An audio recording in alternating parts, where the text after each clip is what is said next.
Hello, Nomads, and welcome to episode 15 of the Nomads of Fantasy podcast. My name is Brandon. I am your host, and I'm also here with Eric. Hello. And Dave. Domo.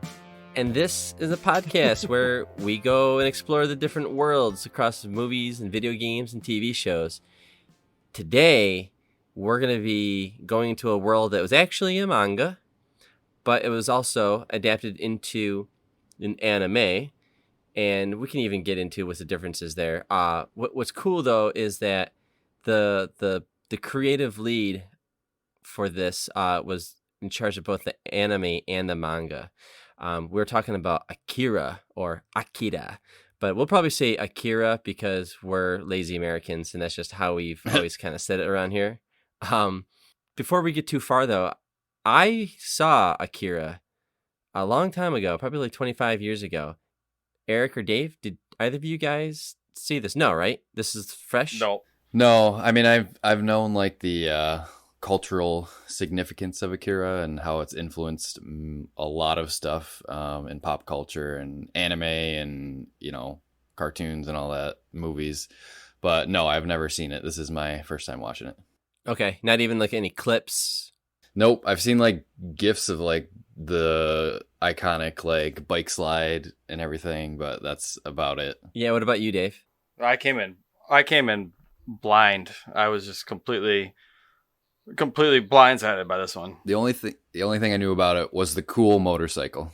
It was a pretty damn cool motorcycle. I'll give you that. But that's the only thing I knew about it. After seeing it, I can definitely see a lot of references to this movie and a lot of movies and a lot of other stuff. It's like when they say once you see it, you can't unsee it. And this movie, which came out in 1988, it's mind-boggling. You know how they kind of say like, this movie influenced. This movie did not only influence, it's been ripped off. It is insane how much this movie has influenced everything from video games to movies to hip hop. Well, it's crazy. I posted that video in the Discord of like the homage to that bike slide scene that I was talking about, and it was like sweet. It was like 30 different clips of like cartoons and movies and anime. There was like a clip from like the Batman animated series, Teenage Star Wars, Ninja Turtles, Clone War, like animated, all Star Wars. Yep. Yeah. It was unreal. I think I even saw something in like Final Fantasy VII that may have done that scene too, which also was a huge fan of Akira. Oh yeah. All right. Well, listen, I think we're all excited to talk about this one. This is like one of those big movies that a lot of people are aware of but never seen. Hopefully, we can shed some light on like what we thought of it. But before we do, let's catch up real quick on what we've done since the last episode. So we'll start with Dave. What's going on your side?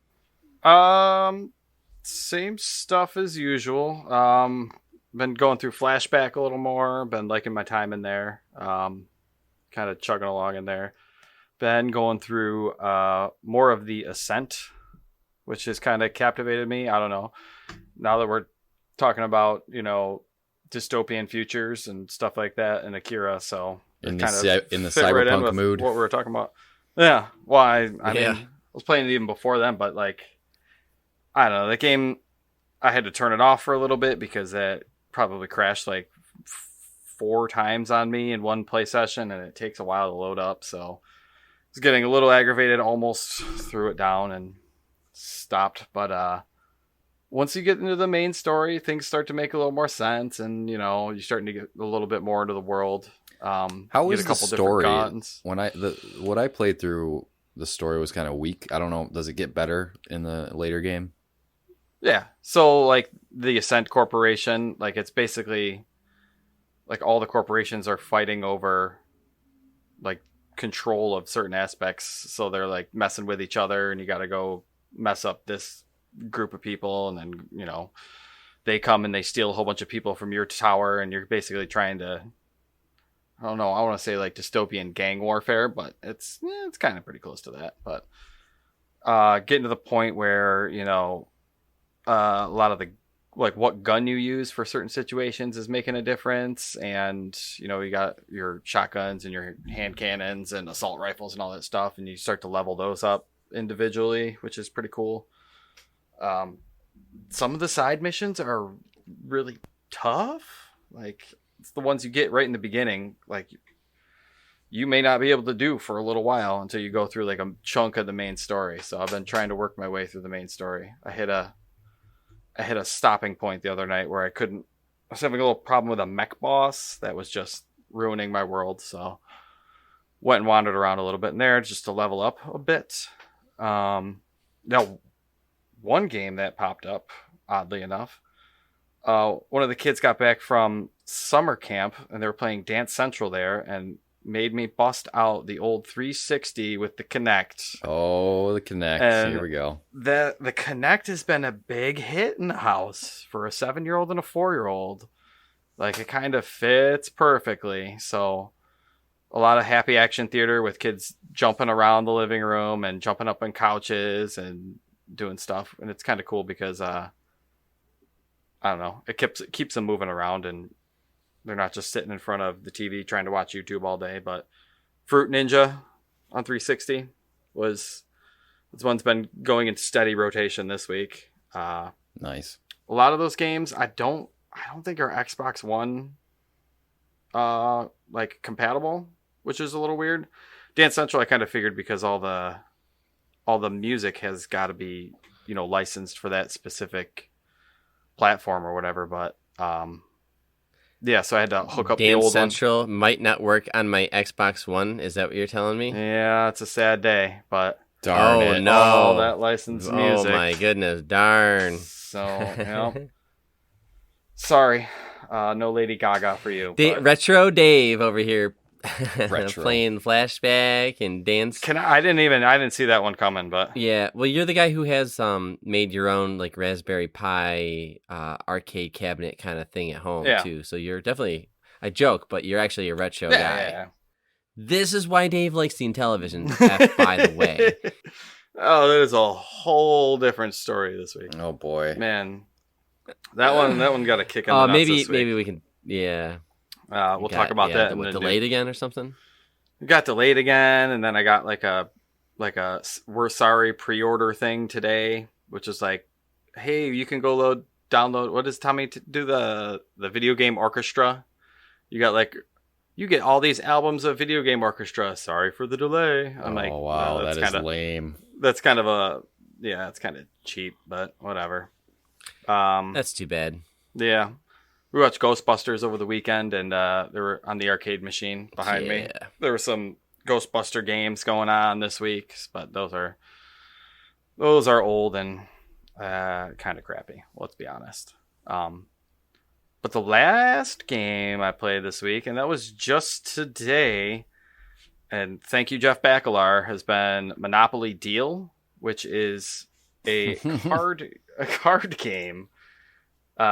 Based on Monopoly. It's loosely, I guess, it's got the Monopoly theme to it, but it's like you're trying to collect cards and put down 3 collections of properties, basically, and you're charging people rent and, stealing people's sets of cards or stealing individual cards from people. And it's nice because it's like ages 8 and up, so it's pretty easy to pick up. And if you're playing with like 3 people, you're probably looking at like 15 to maybe 20 minutes to play a game. So it's just a card-based version of Monopoly, like without the board and all that stuff? No, yeah, just cards. So you like pick up 5 cards. You might have like some money you can put down in your bank for when people try and charge you rent, or you put down properties, and you stack up your properties. But then you get the action cards where you can steal other people's properties, or you can charge them rent, and basically you can either take their money, or if they don't have money, you can take they can give you properties instead.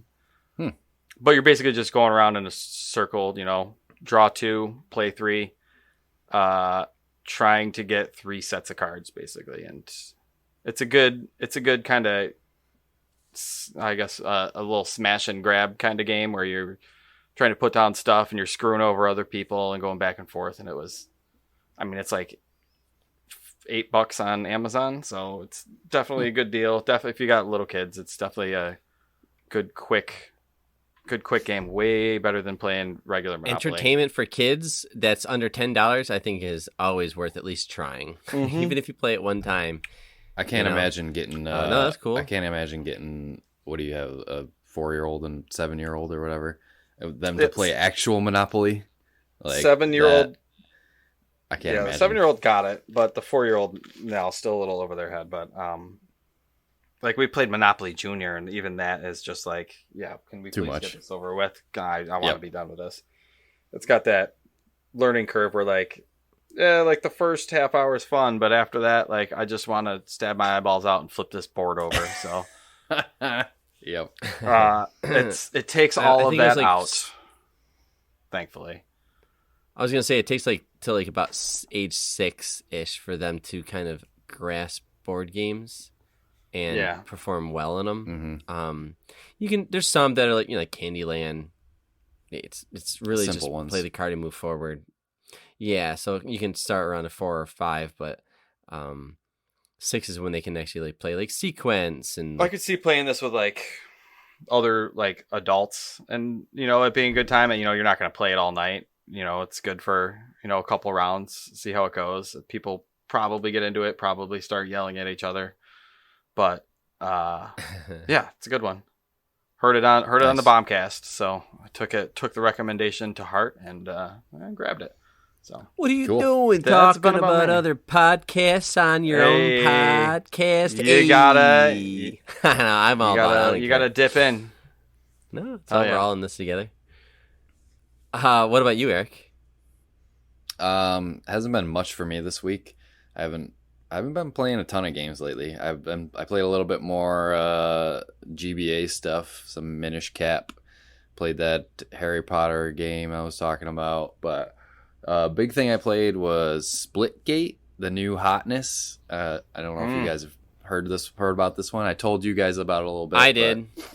It didn't grab me. Yeah, I'll play it again though. I played it by myself, and I was like, meh. But So it's so weird because Yeah, give me the elevator pitch. I don't know anything about this. Really. Well, one thing to note is that I'm not a first person shooter guy, as you guys know. But loser. this this is like the first FPS that has grabbed me in years that I've actually want to keep playing. Okay. So basically, the very reductive version of this, Dave, Please. is basically Halo crossed with Portal.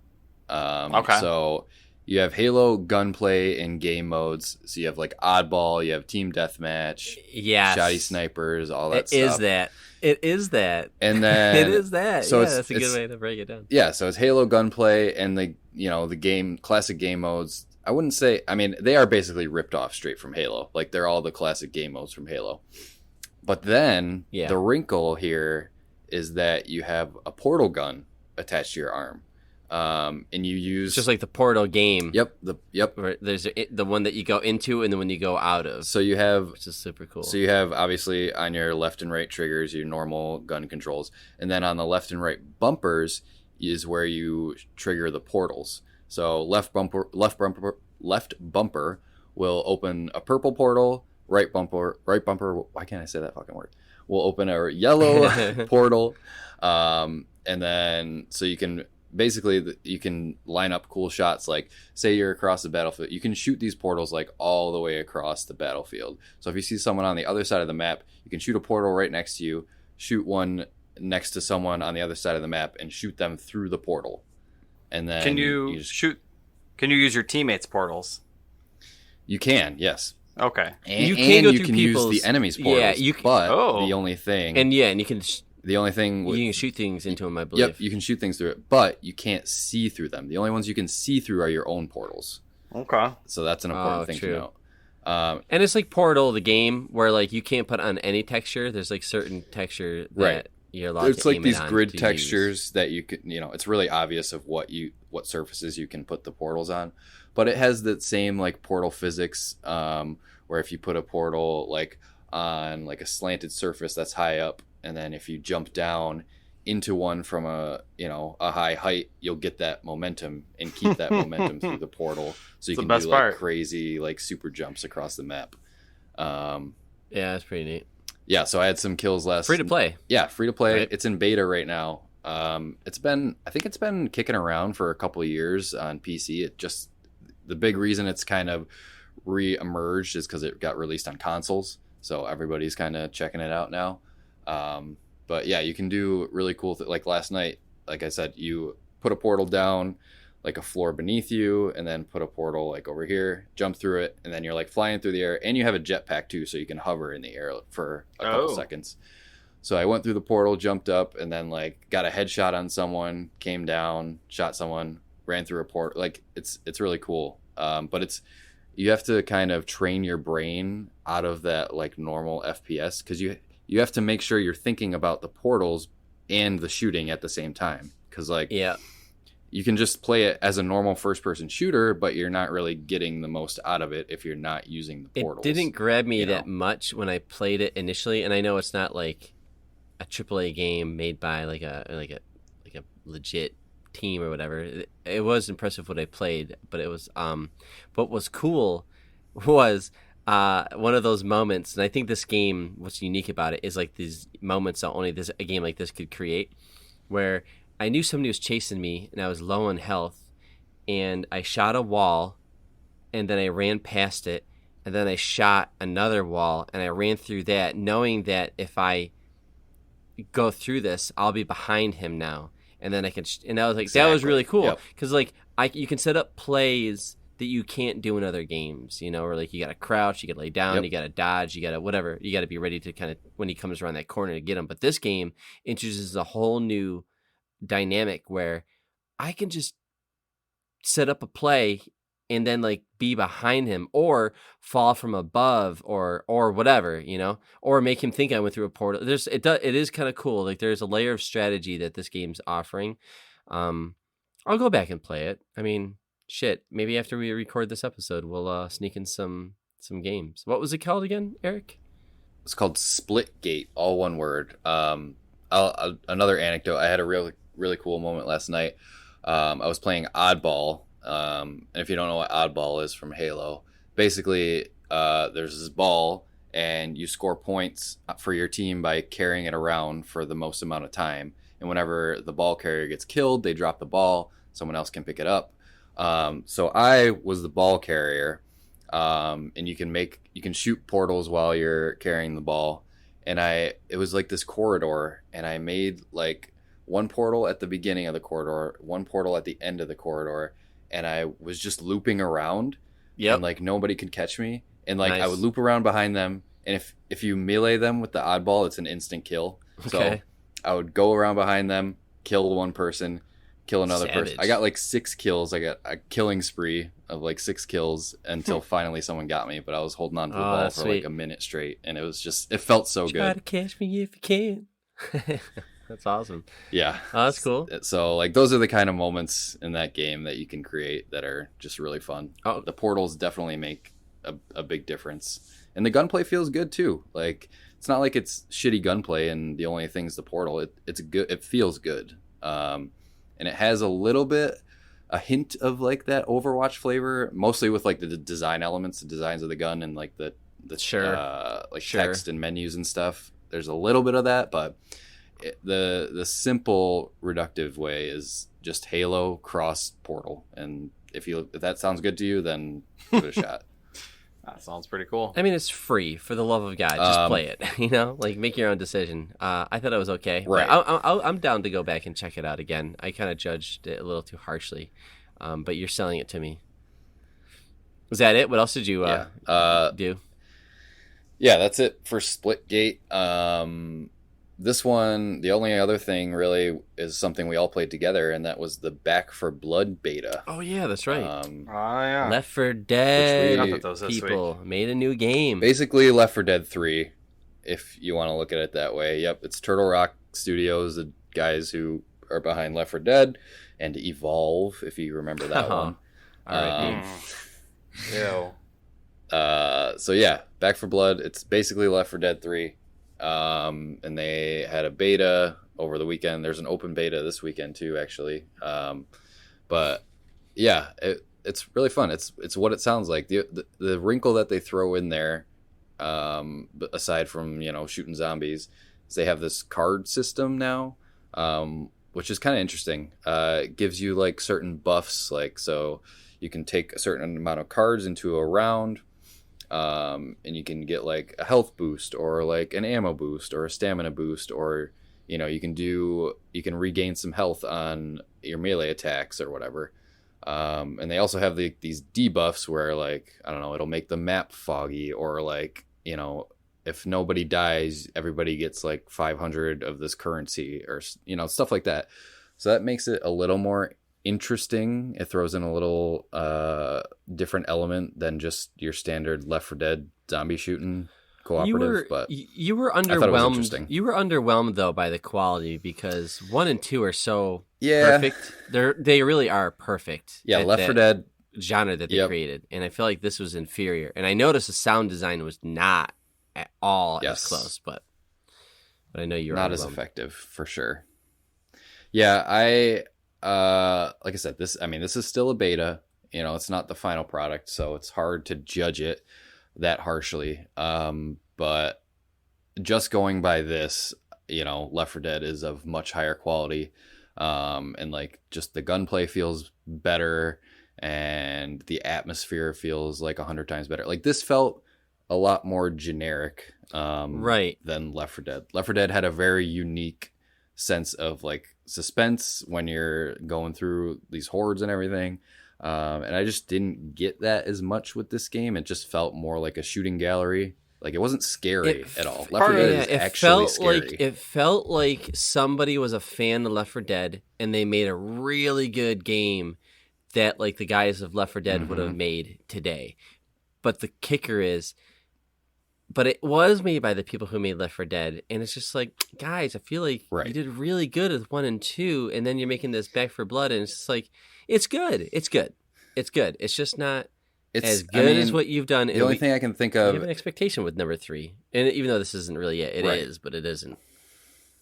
It's a spiritual successor. But yeah, I don't know if they just tried to like modernize it. I'm not sure what their thinking was, but it just doesn't have that personality, special sauce that Left 4 Dead. That personality, exactly. Yeah, the music and, like, cues, the Source engine. Oh yeah, is amazing. You know, I wasn't as impressed with this engine, like just the physics, and you know, I mean, granted, I was playing on an original Xbox One, so definitely did not look as good as it can. But like, even that Left 4 Dead, a game that came out, I don't know how many ever years ago, at least 10 years ago, I think looks better than this game. So yeah, I mean, there's part of the thing about the story. I think you're missing. Like they just drop you in the world basically for the beta though. You don't get any. Get any intro story. You don't know who any of the characters are or any crap like that.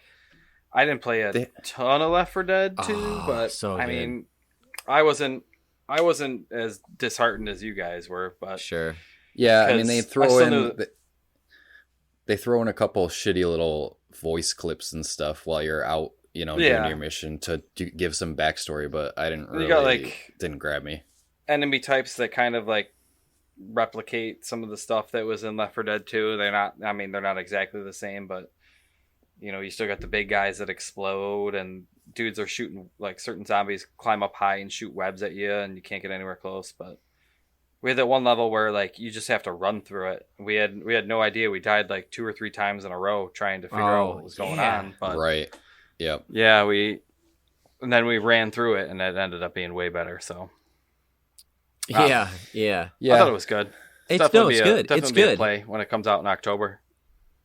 It's good, yeah, and like I was gonna say, it's modern day now, so it's 2021. They can release DLC, they can patch it. Like when Left 4 Dead 1 and 2 came out, they were like in the earlier days of like Xbox Live and all that stuff. So I think there's potential for this to really kind of find its place. They're gonna get that feedback. They're gonna get that feedback from people. They're gonna be like, "Yo, listen, you know, like just so you know, crows just aren't as cool as the witch," you know.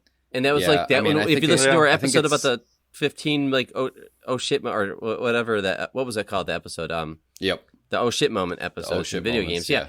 Like the witch was in there, you know. Yeah, like, exactly. Left 4 Dead had those oh shit moments, and I didn't really. I just felt like it was just like a lot of zombies or whatever. That goes back to what I was like. This game, Back 4 Blood, feels like just a straight action game. Left 4 Dead felt like a horror game. Like there was legit scary parts in that game. Dude, so scary. So scary. And the music. And the voices would kick in. You knew like there was a witch around and the crying. It's and all the about sobbing. the It just was atmosphere in Left 4 creepy. Dead. Atmosphere. Yep. That's a good word. Atmosphere. It's like in the atmosphere. Yeah, absolutely. Was that it for you? That's Life that's all I had. Didn't play a ton this week, but yeah, I had a lot of fun with Splitgate and definitely looking forward to playing some more of that. Okay, well, maybe next episode we can have a little bit more feedback on these games because they just came out and we're trying to play them. Okay, I'm really pumped to talk about Akira. So real quick, Game Pass dropped a couple games, and I tried them out. I didn't actually talk about them last week, even though I kind of been dabbling in and out of them the last 2 weeks. But the first game is called Last Stop. And it's a game, it's a supernatural game that reminds me of kind of like a walking simulator or like a Telltale games. Mm-hmm. And it has like kind of that aesthetic, and it's well done. It's well produced. It's beautiful. The characters are really cool. It's made by Variable State. Oh, that's no. But single player game. I think they also made Virginia. I could be wrong, but I think they made Virginia. Oh, have you played that game? Yeah, it's great. That game is nuts. Oh my god. I like walking simulators. I thought Firewatch and Virginia and stuff like that are fantastic. So if you like those games, you'll be right at home with this.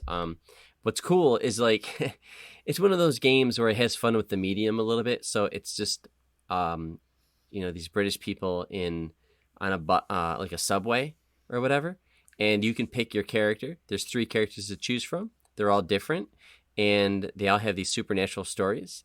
And you can just pick them and play them episodically. So it's like, there's like one guy, what does it say? His name's John. He's an overworked, middle-aged single dad, burdened with debt and pressures of being an only parent. And there's like this younger guy. Sounds like Dave. No, I'm just kidding. And there's this guy. And then there's like this young guy, Jack, and like something crazy happens where they kind of do like a Freaky Friday kind of thing or whatever. And then there's 2 other girls, or an older woman, and I don't want to give anything away. It's one of those games where just go in, relax, and enjoy like a really cool indie game. I was really impressed, so I want to go back and play that more. If it's like Telltale, it's a good wife game.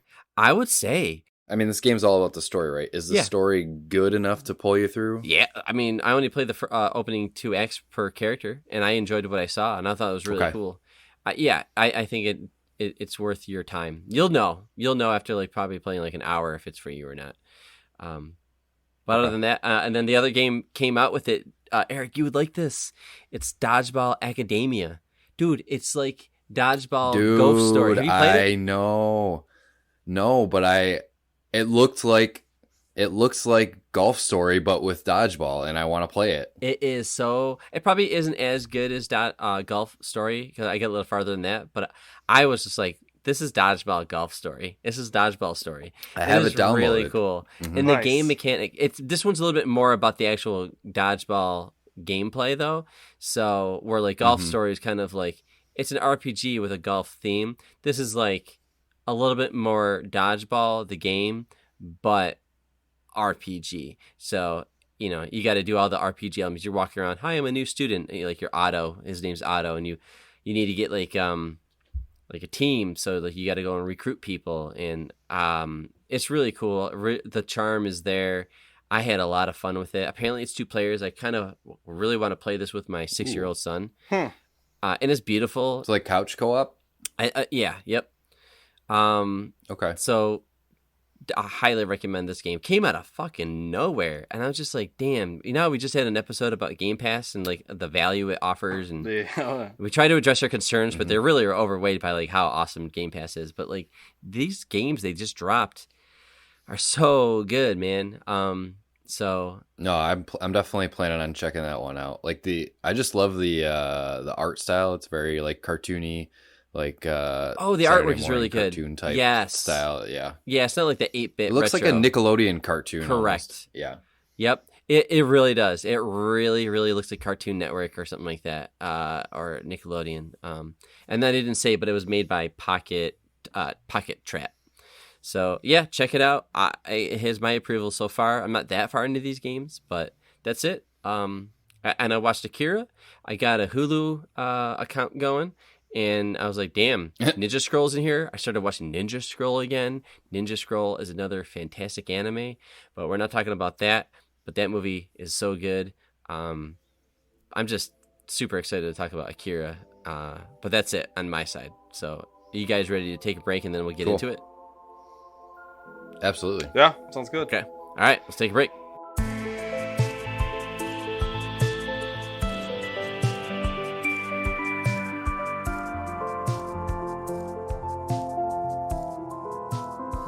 Okay, we're back.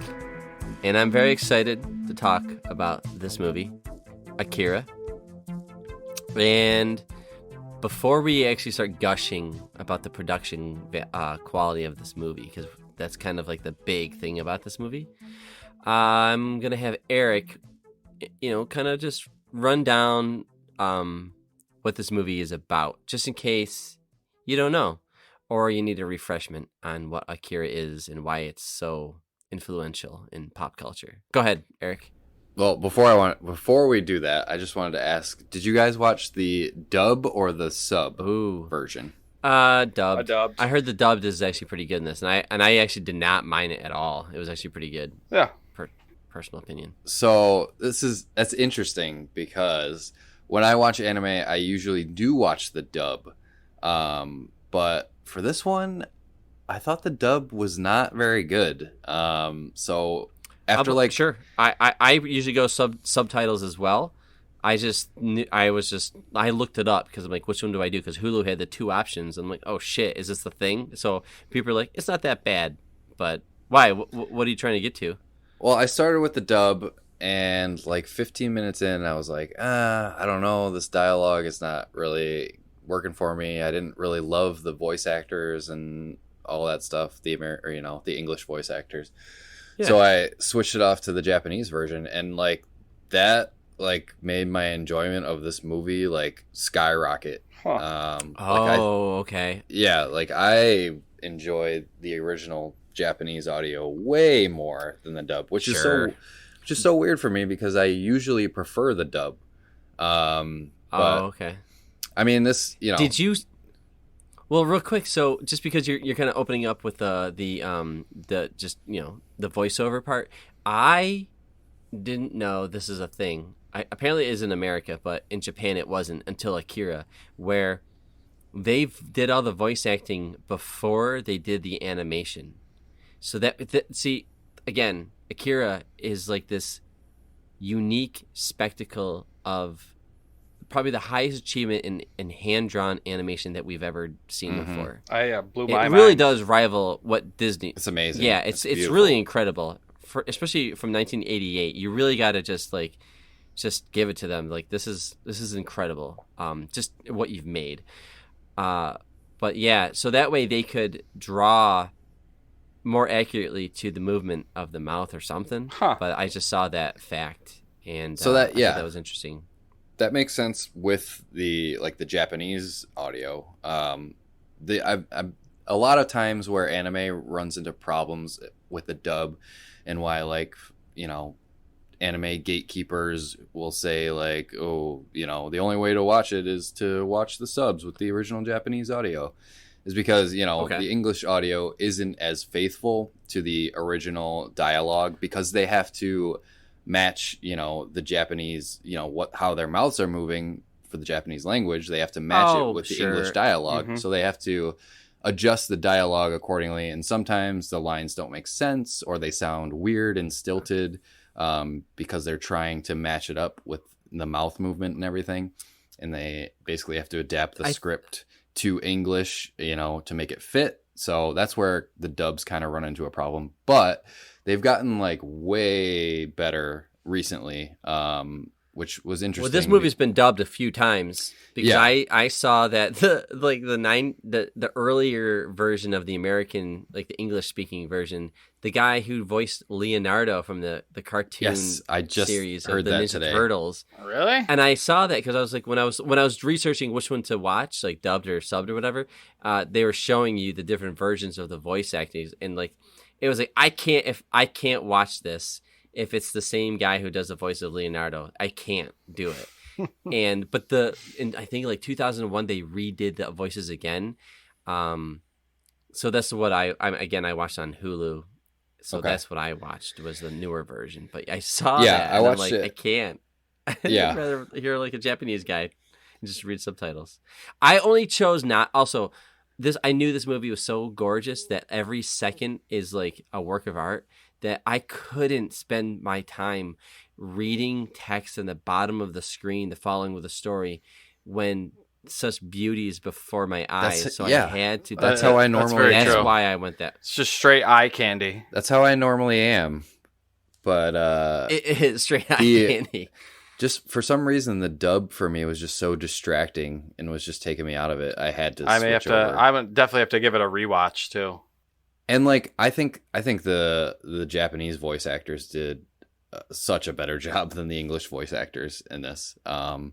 Just switching over. And so I watched this on Funimation because I have a subscription to it. And I think Funimation has like the remastered, like enhanced HD version, because I watched it on Hulu, a little bit on Hulu, and it looked like a lot fuzzier. There was HD. a remaster at some point, and I switched over. I watched it on my iPad Pro. And I watched. I don't know. I thought it version looked gorgeous, dude. Yeah, there was a big difference between the Hulu and the Funimation version, but that was just like I could tell how much. Well, you and I were talking about it was. We kind of want to.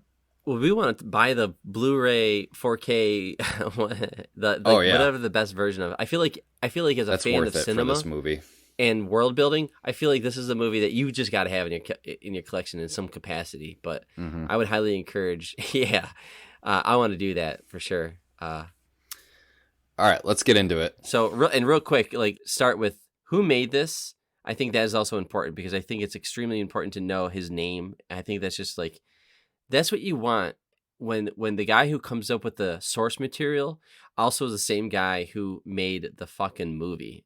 And you don't get to see that often. And I thought that was just like, that makes sense. This guy had complete creative control this whole time. So this movie was, the director of the anime and the writer of the manga is, I hope I don't butcher this name, Katsuhiro Otamo? Is that how you say that? Not sure. Pretty good to me. Okay. Well, either way, so this is based on a manga that's actually a 6-part manga. And Dave was saying that the movie only encapsulates like the first issue and the last issue of the manga. Is that correct? That's what Reddit was giving me. Okay. That's a lot of it. A lot of the confusion, everyone says to go read the manga if you're confused at all, which... The manga is huge. is very, yes. After seeing it, I think I have to read the manga now. I know. I was looking at the artwork again. Absolutely. You could watch the making of Akira without watching Akira and just watch the making of, and you're just stunned at the production. Like, it's insane. For like maybe a 3-second scene, the amount of artwork that they made. But when they made this manga, it started in 1982, which is the same time that Blade Runner came out. So it's not like one influenced the other. They both kind of came out, and I thought that was really interesting. Yep. But the anime, the movie, came out in 88. Another interesting fact about that, both Akira and Blade Runner take place in 2019. Yeah. Oh, okay. There's actually some interesting things that we're probably going to touch on with the whole years and all that stuff as well, like with the Olympics and shit. Oh, yeah. Definitely. Oh, again, I know we're all kind of all over the place, but I saw this. So this movie came out in 1988, July, and that's when the events of the movie take place. I thought that was really cool. Like, this movie, I don't know, man, there's just so many things about this movie that is just so perfect that makes it so cool. I just think that's a cool idea. Like, it came out And that's like, hey, this is also where it starts. So imagine now. And like in 88, the Cold War was still going on, you know? Mm-hmm. Yep. All right, yeah. Let's All right, now you go ahead, proceed. Sure. We can do a quick and dirty plot synopsis here. So like we said, it starts out, it starts at opening scene, Tokyo, 1988. And it starts out just a huge panning shot of Tokyo, and then just, what looks like an atomic bomb blows up Tokyo, and then it jumps forward. That's the start, that's what causes World War III in this universe. And then we jump to 31 years later to 2019, and we get brought to Neo Tokyo, which is the new version of Tokyo that they rebuilt after the old city got blown up, essentially. So, the main story follows this biker gang with the Kaneda. Capsules. Yep, exactly. The Capsules is their biker gang name. So you got Kaneda, you got Tetsuo, and what's the other one's name? Mitsuru. Mitsuru, yep, who luckily gets to make it to the end. Yeah, exactly.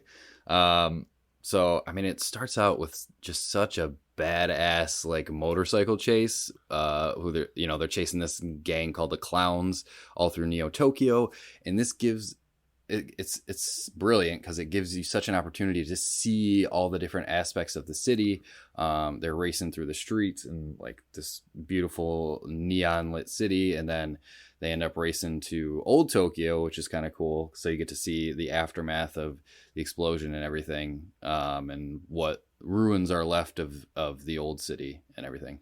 I would say it's some of the most beautiful. The whole movie's beautiful, but like the opening 10 minutes is just like your brain can't even comprehend what it's looking at. And it blows me away. Like I could imagine like in 88 people are like, oh my God. But I don't know. I feel like in 2021, I'm looking back at this movie and I'm like even more impressed because it came out in 88 and we have amazing things with like Pixar and Marvel and all that stuff. I'm just like, just knowing that all those frames are hand drawn. Like it just like I was gonna take say hours and days to put together like, a couple seconds of that movie. Like those scenes, it's kind of insane. If you YouTube this movie, you cannot like avoid the conversation about the attention to detail in the animation with light. And obviously that's because light is like is a central focus of the movie. Like I think Akira in Japanese like kind of means like knowledge and enlightenment or light or something like bright. So it's a theme throughout the movie, but I just don't understand how people figure this out. The way they move light around. There's this opening shot in like the first like few minutes where this guy's driving his car. It's like a bird's eye view. He's driving his car and he stops because the bikers are cutting him off, and there are headlights from the bikes on the car. Just the way it wraps around and zips around, I'm just like, yeah, it's amazing. And then the guy in the car, they show the inside of the car and like how like the lights as they get closer, like the light warps around the guy, right? And how like somebody flashes the light at you and like he kind of creates a silhouette, but like the light is moving all over the place. It's drawn.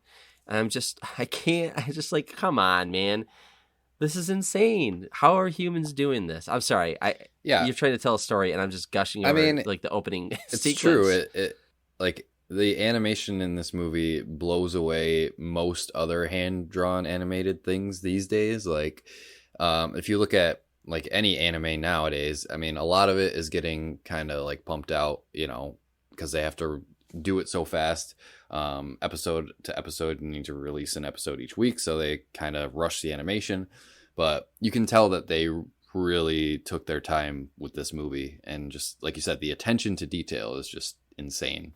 It's like a different process they used back then. They're using like what do they call it? The cell animation, where they're putting like the clear cells on top of each other and taking a picture and then adjusting one tiny little thing. Like it's like that old school Disney style animation. How long that took and how perfect the animations, even like as they're riding, like the smoke from a tire or like their clothes rippling in the wind and stuff like that is just like perfect. There's no other way to put it.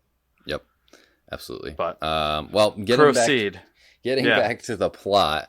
So they're chasing the clowns through the city, blah blah blah.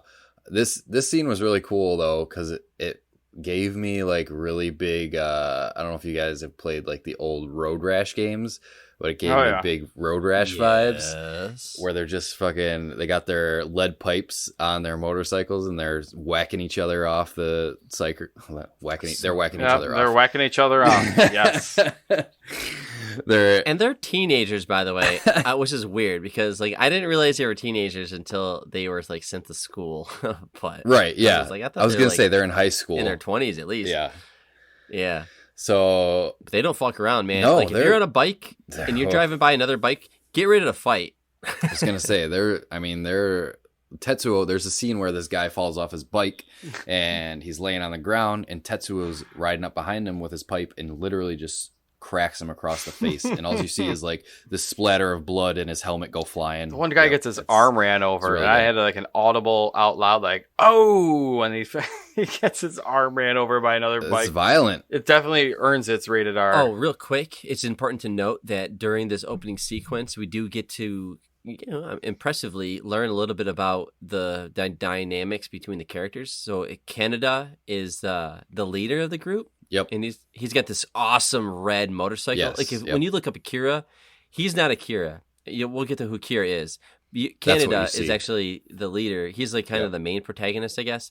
But he's kind of always just the way he talks to Tetsuo. Like these two characters instantly get elevated as like primary characters, and the way they talk to each other, where like Tetsuo's kind of nerdy, and Canada is like, he's kind of like cool. He's just cool, and he's like smooth, and he's like perfect. And the other guy's kind of the dweeb, so they have like this older brother, little brother kind of thing, and that's the way they kind of talk to each other.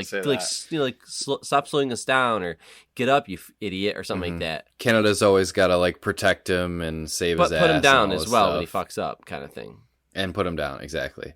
And you can tell that Tetsuo starts to resent that. And like you said, that becomes important later in the movie. But it's like brothers, for good and bad out of that relationship. But yes. And you learn that literally quick while this amazing like bike sequence is going on. Continuing on. And then we're introduced to this weird Benjamin Button kid, who's like he's this little kid who looks like a zombie. He looks old as hell. We don't know what's going on with him. Takashi is his name. So he is trying to escape with this one dude who gets basically blown away, and then he runs away and ends up on the highway where the bike chase is happening. And then he comes kind of face to face with Tetsuo, and this is the first kind of instance where we see like Takashi. I mean, I guess we don't really know what happened at this point, but he basically used his like psychic powers to protect himself and blew up Tetsuo's bike. And well, hold on a second. Before that, though, there was this one scene. It's extremely violent. Where he's being rescued, or he's escaping with him. I forgot about the guy that's like trying to escort him. There's a resistance team that's I kind of blew past trying to help him. Yeah, but like you don't know why, but you just know that like exactly, like this mutated kid has some powers, but this guy's trying to like save him and get him out there so that people, I don't know, whatever. We'll learn about that. But the military, and I give credit, the cops or the military. They always try to say stop. They're not like just instantly shooting at people. They do try to say like, freeze. And the guy just pulls his gun out to kind of create a distraction. It's like, I will die so that this kid can get out of here. That's how important this kid is. But the animation of how the guy gets gunned down, shredded and it's a spot. Yeah. But it's like a spotlight on this guy. He's like kneeling down. He's like crouched over, and there's a spotlight. And they unload their artillery on this guy, and the animation and the use of light again exemplifies exactly what makes this movie different from anything else that you've ever thought of a human can do with animation. And it's just I just can't stop talking about it. It's insane. Sorry, you went over that scene and I had to bring it up. It's worth bringing up. Yeah, that was a really effective scene. But anyways, after Tetsuo kind of collides with Takashi, the military swoops down and recaptures Takashi, and also they take Tetsuo as well. And we're introduced to like Louis Anderson. Oh yeah, that is Dude, a weird. The little guy in the chair. Kid. So there's another old creepy looking kid, but he's like working with these secret agent people, and he's like in this like craft. But at the first scene, I'm like, oh my god, it looks like the actor Louis Anderson. Like, it's not, but it just looked like him. And then real quick, and I'll stop. But there's a scene when they find Takashi and they're trying to scoop him up, and then they notice that Tetsu got part of the accident. The biker gang, Canada and the capsules. There's a scene where like there's dust or whatever, or smoke, and the helicopter or whatever, the hovercraft is like lowering down, and the wind blows. I don't know. I couldn't believe how they animated this movement of like dust and air around these kids when this thing was, and it was just, again, blew me away. I was just like, I have never seen that before, and I can't believe human hands did that. Now I'm done doing this to you. Sorry. No, it's I'm fine. the designer, man. You guys know I can't help myself. It's worth pointing out these scenes because other people might not notice them or take them for granted. And I think that it's important to point those out. But anyways, I feel like we can kind of blow through the rest of this just to get through the rest of the story, but just so we can talk about it more in depth. But basically, sure. Tetsuo gets taken to this facility, this like hospital, and he starts feeling weird. He's seeing all this creepy shit. He's having these weird visions and everything, and he starts to realize that he somehow gained these, telekinetic psychic abilities because he starts fucking shit up. He breaks out of the hospital. I went down a rabbit hole watching Akira like videos after I saw the movie. Like today, I watched all these YouTube Sign videos of a good movie. explaining what happened and all this stuff. And from what I got, it was just the connection, basically the connection with Takashi. Like running into him was like was the catalyst for awakening these powers. Right. So because Takashi like puts like a barrier around him. I thought they started experimenting on him. They did, but they experimented on him because he already had the powers. The way that I understand it is that everybody has the powers inside them, but it just is awakened, it's the ancient knowledge, by some catalyst. Yes. Correct. Yep. So that's what happened to Tetsuo. So these powers were awakened inside of him, and he starts fucking, his powers start to get out of control, and then he breaks out of this facility. He kills everyone in, his wake, just to get out of there. And all the meanwhile, Canada. What? Well, that was because was that the scene where the kids were like trying to assassinate him, the Espers? Oh yeah, right. Yeah. So again, another crazy scene where like these giant stuff. That was insane. So for some reason, the trippy part, that was insane. Have you ever seen Stranger Things? It's like Stranger Things. Stranger Things clearly like was inspired by Akira with 11. Very inspired. Yeah. And it's like they like kind of kept giving Tetsuo, who's a teenager, like probably like 17 years old, they're giving him like stuffed animals, and he's just like in pain. He has no idea what's going on. He's like, what the and he's just like pushes his stuff away. All of a sudden, those things like those stuffed animals come alive, and he's like, what? And it's like, no way. And he tries to grab them, and they disappear. Next thing you know, they're giant, and they're breaking through the walls, and they're trying to kill him. Mm-hmm. And he's just creeped the fuck out. So he leaves his room, and he beats the shit out of those monster like stuffed animals, and like it reveals Yep. like kind of the kids, and they kind of fade away, so you can kind of see that they were up to something. But then the staff comes around, and then he does like one of those things where he can just like vaporize people around him. Again, we've seen so many movies do this. The Boys have done it. Yeah. It's just like it's all over the place.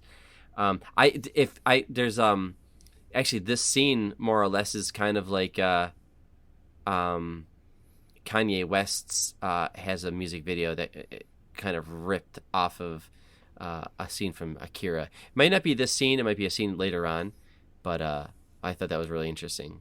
Because this is the second time he's breaking out. Because he got out before and he met up with his girlfriend, and then he started having the really bad headaches. And then they brought him back to put him on the more drugs, and that's kind of when he has this. Things start to escalate a lot quicker. Yeah, exactly. That's right. Yeah, because at that point he escapes. That's right, and he goes back, finds his girlfriend. He tries to connect with everybody. And I think, well, it's because they, so well. Because then when the military shows back up, they see Colonel Mustache show back up again and take his buddy, so they know, like, he's wearing the hospital gown. He's, all fucked up. He's got bandages on his head. They can definitely tell that something's wrong, and then Colonel Mustache comes and takes him back. So, well, but I think that's because Tetsuo is all fucked up. He finds his girlfriend, and she's kind of like a drip. She's just whatever, and he's like, "Let's get out of here." And he's like, "I'm gonna take Canada's bike because his is trashed." So he's gonna take Canada's bike, and I think he tries to, and then the biker gang that they fight, their rival gang, finds him. So they start like doing a quarrel there. Yep. And can I just say real quick? So one of the tropes that I don't like about anime, that thank God is not in this movie, I don't like how typically women are portrayed in anime. They always wear like skirts. They have giant boobs. They're always attractive. They're never overweight. They're always like this perverted perfection that I don't know. And it always bothered me. What I liked about Akira is that the main women are not what's the word I'm like? Objectified. Thank you. Thank you. They don't treat the women very well. They're literally constantly telling their women to shut up, and like, constantly. They literally give them zero respect. You can just tell me your name, you stupid bitch. Yeah. Are you a cold bitch? Yeah. No, I know. There's some fucked up. But what I'm saying, though, is like this movie definitely doesn't go down that route. So if you don't like that about anime, it's like this movie, there's a lot of tropes in anime this movie doesn't do. There's no inner dialogue, and you're just like the character's talking to himself. It doesn't have that shit. That's why I fucking love this movie, because it has all the things I love about anime, and it doesn't have the stuff that I don't like about anime. But it does, again, going back into the scene, that rival gang fucks up Tetsuo, because it's not, even though this guy's about to get crazy powers, he's not really ready to fight, and he gets his ass kicked. His girlfriend, they like, I thought they were going to rape her, but they like rip her shirt off, they expose her breast, and then they punch her right in the face, and she falls down and her face slams. And this movie doesn't fuck around. When they want to make a point, they make it gritty. And of course, Canada shows up, the government shows up, and then they take Tetsuo away. And I don't know if this is the scene where like the capsules get arrested. That's where they meet Kay and all that stuff, and you kind of learn that like the funnier, cuter side of Canada, because he's trying to like pick her up. I thought it was funny though when they, I don't know why they did this, but they're like, these kids are clearly innocent. They're not involved in anything that's going on really, and even they are kind of punk kids, and they're like, you should get to school and all that stuff. But they're like, hey pops, can this girl go with me or something like that, like Kay, because she's not really with him at the time. And the cop's like, pops, I'm only 25 years old, but he looks like he's 50. And I'm like, man, how fucked up is this world? But think about it. That was a nice little touch, because like if he's 25, like it's been a rough 30 years since the explosion happened, because it's 2019 and this all started in 88. Right. So yeah. But yeah, that's now at that point, what happens? They take away Tetsuo. And then back to that's when shit really hits the wall. Back to the creepy kid fight. Yeah, back to the lab. Yep, like I said, he fights, the creepy kids with the stuffed animals and all that. He breaks out of his room, kills a bunch of the staff and everything that are kind of in his way. And And then all the meanwhile, Canada and Kay and her crew are kind of trying to infiltrate the lab and rescue Tetsuo. So they're like going through the sewers and stuff. And there's a whole fight sequence there that's pretty cool. But yeah, so eventually Tetsuo meets up with the other Esper kids. And basically they're trying to kill Tetsuo because they know, that he's kind of bad news and he's using his powers basically to get what he wants and not using them, was the one line that they say in there is like, you're too old for your powers. Yes. That one kind of explains like, I don't know, you can't train a Jedi when he's too old because he's exactly full of he's full of rage and he's he got too much going on. Kids they still have their innocence, and he's he lost that innocence. I mean, he's part of a fucking biker gang, a violent biker gang, so he's using his powers to basically get what he wants. And that kind of comes back. He's got a grudge. Exactly. That comes back to the whole relationship with him and Canada, because he always felt kind of belittled and like he was under him, so he wants to prove that he's the runt of the litter. Exactly. So he wants to prove that he's powerful now and that he's he can be the leader now and he's more powerful than Canada.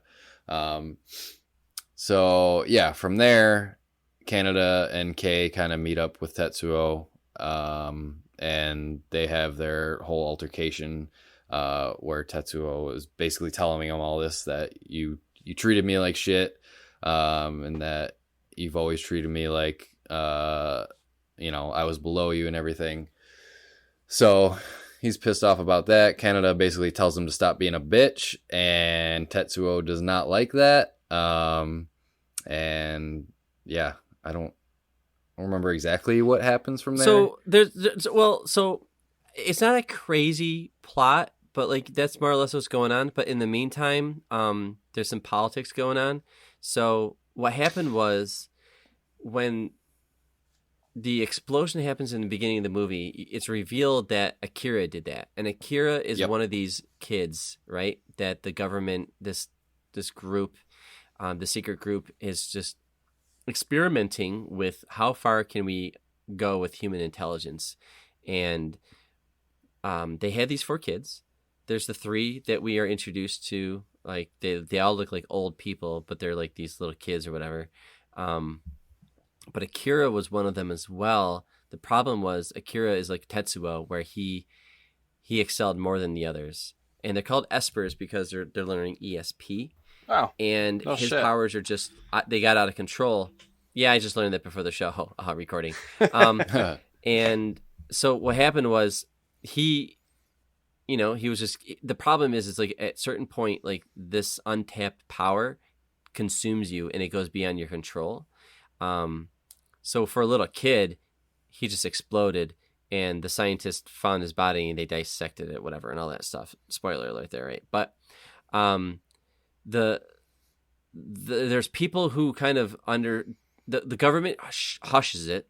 They don't want people to know what's going on, but the rest of the world thinks that a nuclear bomb went off, and like, well, what the fuck are you up to over there, Japan? So they all go to war. So World War III happens. We don't know exactly what happens to the rest of the world. It's not really part of the story, but we know that there's a Neo Tokyo. They're trying to keep their shenanigans under wraps with these kids that they're experimenting with. It did go awry. That's why they say, like, we don't want, we should probably just kill Tetsuo because we don't want him to do what happened last time with Akira, right? When we saw this stuff. But then you also have a scientist is like trying to kind of, but I need this data so I can learn more and more and more. Like, I think we're under control, and there's drugs, like they have like these pills that they feed Tetsuo to keep him under control. And he's losing his mind. He's too old for these powers. He's got this grudge. He's smart, but he's not strong. Now he's getting all these like powers. It's a recipe for disaster. And then with the politicians trying to keep everything quiet, there's a mole. This guy, oh man, what is it? He looks like a little mole too. Looking little rodent human like. It's like a little Nezu is his name. Friggin' Wormtail. Yep. From Potter. That's what he looks like. he's got like a guy who he's like kind of feeding information to expose it. He's trying to make money off of it, that we learn later on. But then there's the Colonel, who also is part of this, and he's the one that's kind of like sees all of this as a threat.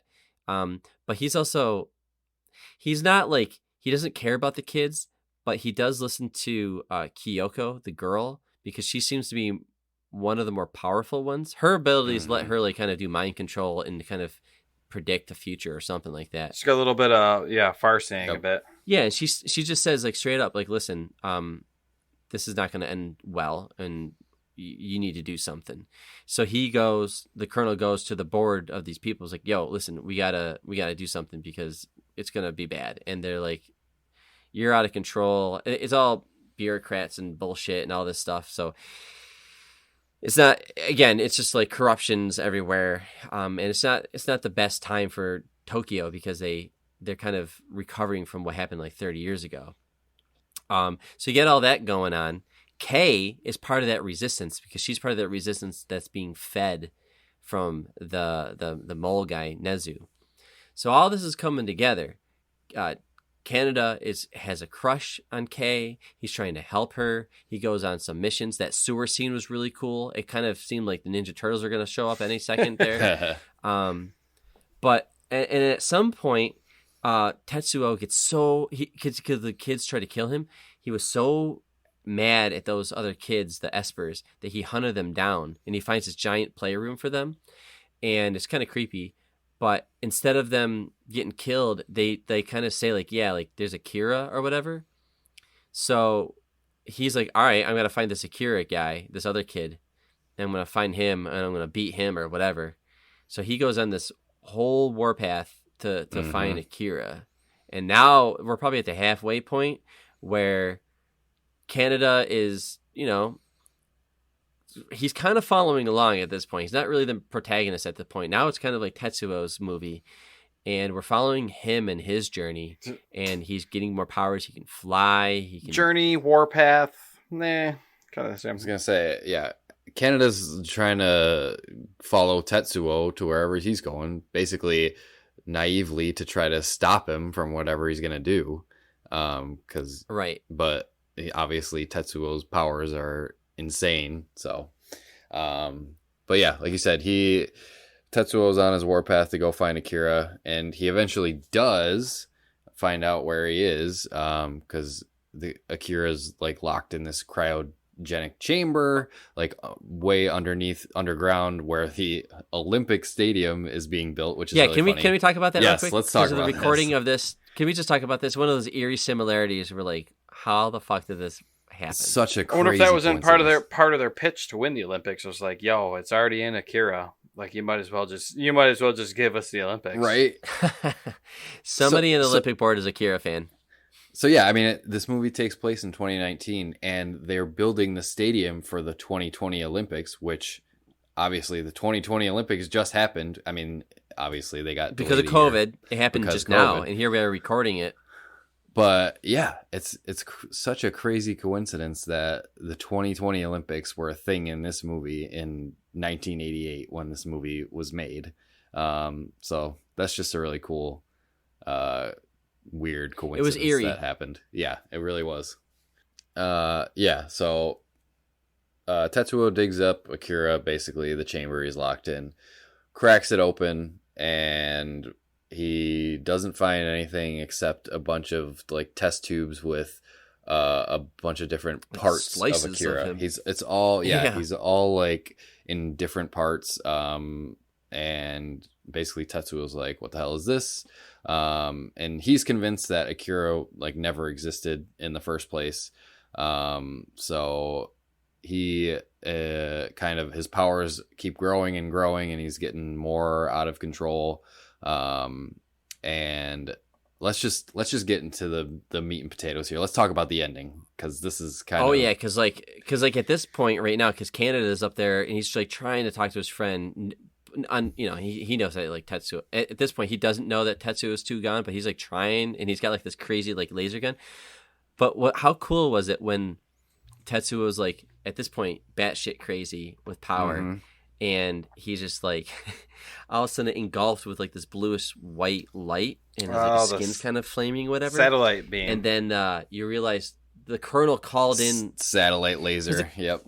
Because the colonel just like straight up like the government tried to stop him, and he's like no, and he like shoots this guy point blank. He's like, no, you're not stopping me. Shoots the like, guy. Yeah, this we all know, like right now, we all know that we will be wiped out if we don't take this into our hands. And the military's like, all right, we'll follow you, Colonel. So the Colonel's like kind of the hero in a fucked up way, but he calls in the thing called Soul, which we all know, SOL. Sun. It's like the sun. Yeah, it's like with the Greek. Isn't it the Greek god?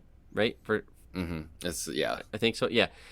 So Name for the sun. Yep. Yeah, it's like this crazy ass satellite laser beam thing up in the sky, and it shoots this laser down. So again, the theme of light, it's shining on him. It does take off like his arm, which was interesting. But, I thought it was weird because he was engulfed in like the entire laser, but it only cut off his arm for some reason. But whatever. Yeah, I don't know why that worked out. Just the arm. Yeah, I'm sure there's maybe a theme to it. Maybe who knows what that was about. But that pisses him off. So he flies the fuck up like crazy Superman shit and just finds that thing. And because it's cool. Like, it's a cool sequence with that thing's trying to zap him and stuff like that. But when he goes up there, he's like, he finds it and he's just pissed. And he just destroys this stupid, expensive laser up in the sky. And I thought that was a really cool scene. Yeah, and that was like the government's last resort line of defense that they had. You know, their biggest weapon that they tried to throw at him, and it didn't stop him. So I mean, they were kind of at a loss at this point. The colonel just fucking whips out his pistol and he's trying to shoot Tetsuo, and it's like, oh my god, that's work. Right. Yeah, because he's like lifting bridges, he's like crushing tanks. At this point, the military is trying to stop him. Nothing's working. He's lost an arm. He does run away at one point, where he encounters his weird, like, I guess it's his girlfriend. I don't know. She's trying to take care of him. Yeah. But at that point, with like you said, like his arm's missing, the colonel like is shooting at him. That really pisses him off. Canada has him on his heels with his crazy laser gun too. He does pretty well for himself with just a little laser gun in his motorcycle too. It's kind of until he runs out of batteries. He had some plot armor, obviously. Yeah. Oh yeah. Yeah. Definitely. But yeah, he goes after him. Tetsuo is in hiding at the stadium. His girlfriend finds him. The colonel shoots him. His arm is starting to like turn into. It was fucking weird. He takes a bunch of like metal debris and stuff, bits and pieces around of metal and stuff like that. So he has like this mechanic arm, which is kind of cool. But then he's like sitting at this throne like kind of thing at the stadium, and when he puts his hand down, the hand starts growing, and it looks to take over even more. The whole point of like Tetsuo at this point now is he's just losing control. He's losing control, and it's just running wild. Yeah, and he's like ashamed of it. And he covers it. Yeah, and this, because when the colonel shoots at him, it pisses him off, and he like does like this crazy like prototype, like the game prototype, where like he just arm extends his arm out, just like shoots crossed, and he becomes like this freak mutant thing. And at that point, that's when he starts to grow. Yeah, he gets right? like huge. He's just this like massive fucking skin and metal and shit. And he turns into like a giant baby at one point. I'm like, what the fuck is going on? And he consumes like his girlfriend, while his girlfriend gets like crushed inside of him at one point. Yeah, she straight up gets squished to death in that thing for sure. You see all the blood. Canada, for some reason, Canada and the colonel both get consumed by Tetsuo's mass, but they are able to make it out of there. Well, no, because Kyoko, the girl Esper, she has the ability to like move people around. She's pretty powerful. She puts him in a tunnel, right? Oh, that's right. Because she knows what's about to happen. She's like foreseen a lot of this stuff, because she moves him. Kay, I think, gets moved as well. Yep, exactly. And then Canada is kind of stuck in there. At this point, Tetsuo is kind of realizing the human part of him pops out a little bit because he's like starts asking for Canada to help him. Right. And Canada hears that call, even though they're trying to kill each other. Now he's like, fuck, Tetsuo. Tetsuo realizes that he's out of control and he needs to be stopped, basically. Yeah. And this is where this is where how sci-fis and animes can get weird. This is the weird part, This is where it gets really abstract. Definitely abstract. I don't know. The espers all agree, because the one kid in the beginning, Takashi, that kid, he has more heart. That's why he wanted to escape. I think he has more heart, and he kind of sees the big picture, and he's concerned, and Kyoko is concerned, and they convince the Louis Anderson looking one to say oh, Masuru, what we need to do. We need to bring Akira back to life. So doing so, all of this is going to end in a way where we might not ever come back to Earth. Yep. Because they see themselves as protectors. So, and they're good kids. I think they mean well. They're just mutant kids. They're just they have, I don't know, they've been converted into these weird X-Men people. But they make a pact. They see Canada go in. Actually, they see that kid Takashi just straight up he's not at fault. He didn't do anything wrong. He's a good person. We should at least try to save him. And he hops in this light. And then this giant light that's growing. Akira. Akira makes the light to contain Tetsuo. It's the antimatter versus matter kind of thing or something like that. It's dark versus light. Yeah, so you have the two most powerful humans beings engaging with each other. In the universe, essentially. And they're both powerful of this ancient knowledge. And it gets into this thing where you see flashbacks. This is where you see Akira. This is where you learn about Akira. You learn about the Espers, which, by the way, this would make them in their late 30s, because if they're 6 or 8 years old in 88, and this takes place in 2019, I know they haven't aged. I know they've aged in this weird way where they're little kids, but they act like they're still 8 years old, but they're 38 years old or something like that. 39 years old, I feel. The voices on those Espers are friggin' creepy too, because they also have the little kid voices too. Yeah, so especially the little girl. I don't know. Yeah. So, but so I don't know. This is where it gets weird, and we learn a bit about the kids. We learn about everybody's past. Really, we learn about even where Tetsuo kind of came from, and everything's kind of coming together, and then it gets weird as fuck, and then it ends. I was gonna say, basically, I'm sure we skipped over some things, but basically, Neo Tokyo is consumed by this light that Akira creates, and then it kind of shrinks back down into this one point of light, and basically Canada captures it in his hands, and then it kind of ends, like you said. And it's you said, it's very Tetsuo. Abstract. Yep, I am Tetsuo. That's how it ends. I mean, part of it, that last I am Tetsuo thing, I don't know. I like it. It reminded me of a lot of different movies during this thing. But that had the Brandon, you'll recognize this. I don't know if you made the connection, but it had the end of the Matrix thing where Neo becomes one with the Matrix. That's what in my brain I connected it to. Tetsuo becomes one with the universe. I didn't get the whole pocket universe thing where Akira's making this universe for Tetsuo to live in or whatever. Yep. But I kind of got that whole with the black and white fading out at the end, and the eye and the little that's kind of its own little Big Bang, and Tetsuo is basically omnipotent or whatever. He basically becomes a god essentially, and he's he basically becomes the new universe that Akira created in a weird way. So yes, and I know that Kyoko, we kind of skipped over this, but she can do mind control, and Kay, the girl that's part of the rebellion, that's Canada's been flirting with, Kyoko says something, I guess, some kind of line that basically says it's already begun, kind of thing, whatever. And I guess that what that meant was her connection with Kay, and her, whenever these people, these Espers engage with another person, like Tetsuo, right, with Takashi, that opened up his ability. Same thing with Kyoko with Kay, by her using her, it opens up Kay's capability. So Kay has the Oh, wow. ability to Okay. become an Esper.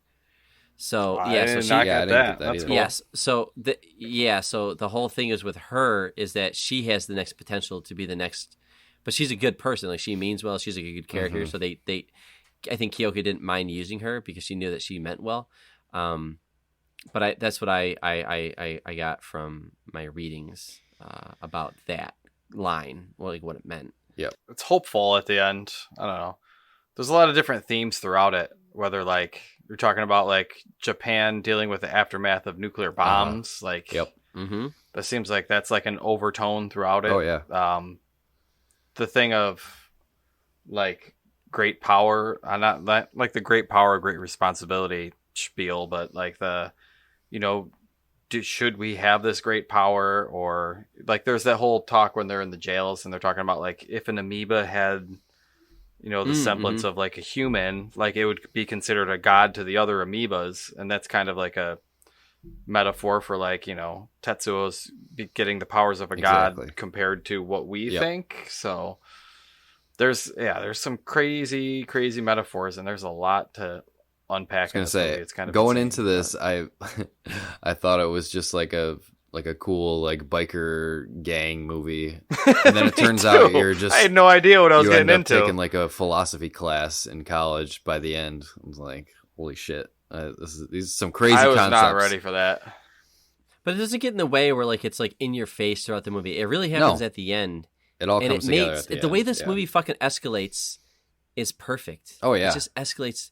The only thing really I complain about is like maybe in the middle when they're doing some exposition, it slows down because it does start off so fucking strong. The part with all like the government The resistance officials shit. all talking to each other Yeah. and shit, like that was like whatever. But I mean, I guess it was necessary in there to kind of explain a little bit of the backstory, but I wasn't really, you know, following along with that. But yeah, overall, I don't know. I thought it was great, and I kind of want to watch it again, just since I know what happens now. You know, I kind of want to watch it with knowing, you know, how it's all going to play out. Because there's a lot of stuff that like I'll probably catch the second time through. It's gonna have to be like one of those ones. One of those ones I'm gonna have to watch multiple times. I'm definitely gonna get the manga, but I don't know. Dave, what did you think of the movie? This was amazing. I was read like the first half of it. I'm watching it. I'm like, sweet, this is like cartoon Blade Runner. And then like as it keeps going, I'm like, it just escalates to a point where I was not ready for the deeper meanings or, you know, stuff that it gets into. Like watching it the second time through, like you'll notice like, well, when I do, like more like of the corrupt politics and like really the corrupt politics are the things that set this entire thing in motion, because the corrupt politician is the one that breaks the kid out, which starts the whole thing with Tetsuo, which kind of just escalates the entire thing. Yep. So there's a lot of weird stuff in there. Yeah, and I didn't really pick up on that much of that stuff. Yeah, I get that too. Yeah, I do want to. That's kind of his point in there, though. But like now I know where Resident Evil gets their like weird Wesker like biomutant arms from and stuff like that. Yep. Like, oh, they just took it all from Akira. Like I see what's going on here. So this reminded a lot me of that stuff. Akira reminded me a lot of Brandon. I don't know if either of you have heard of this anime before. Neon Genesis Evangelion. Oh my god, dude, that was my first anime. Really? Okay. It was my first anime. When I first discovered anime, I was like, what is this? And I watched it, and I was like, Jesus Christ, this ripped off the ideas. There's a ton of parallels. There is a ton of parallels to that in Akira. I couldn't stop thinking about Evangelion as I was watching. It makes me want to watch. It makes me want to watch Neon Evangelion, because it has Evangelion or whatever. Yep. I mean, it has the connections of like, okay, it's a dystopian future. There's like religious aspects to it. All that type numbered of stuff. Kids with powers. Exactly. Yeah. Yep. Yeah. Dave, if you liked Akira, I would check out Evangelion. Is that a movie or is that a series? It's a series. It's a TV show. They do have a movie at the end. It's not as good as the show. The show is better. I would say the cool thing about Evangelion is that these aliens like planted these ancient, like a long ass time ago, they planted these beings in the ground, and they came up, and they're like these giant titan things, and they're called angels. So it's just a really cool mech fighter versus these ancient alien like kind of creatures that it's and they're all different. I will warn Godzilla, you, where each monster is different. Dave, if you decide to watch this, it gets even weirder and more fucked up than Akira does by the end. That's true. It's insane. The movie goes to a place that makes no sense. I can't imagine the insane. animation or production being as good as Akira either. It's really good. Is it? For what it is back in the day? But I watched the first episode about a couple years ago just because I wanted to, and it looks old. I think Akira. I mean, Akira is a feature film, stunning. So it's like compared to 20-minute episodes, but still, like, yeah. I'm still, reeling over the animation in Akira. It's just incredible. So real quick, I want to show you something. This movie consists of 2,212 shots and 160,000 single pictures. Wow. That's 2 to 3 times more than your average animation, especially at that time. Huh. It uses 327 different colors, and 50 of them were invented or created exclusively for this movie. This movie, that sounds high because most animations are not done with night shots, but this movie is basically a noir, so it's almost all at night, especially the first half, and that's something that a lot of people avoided. So they created colors.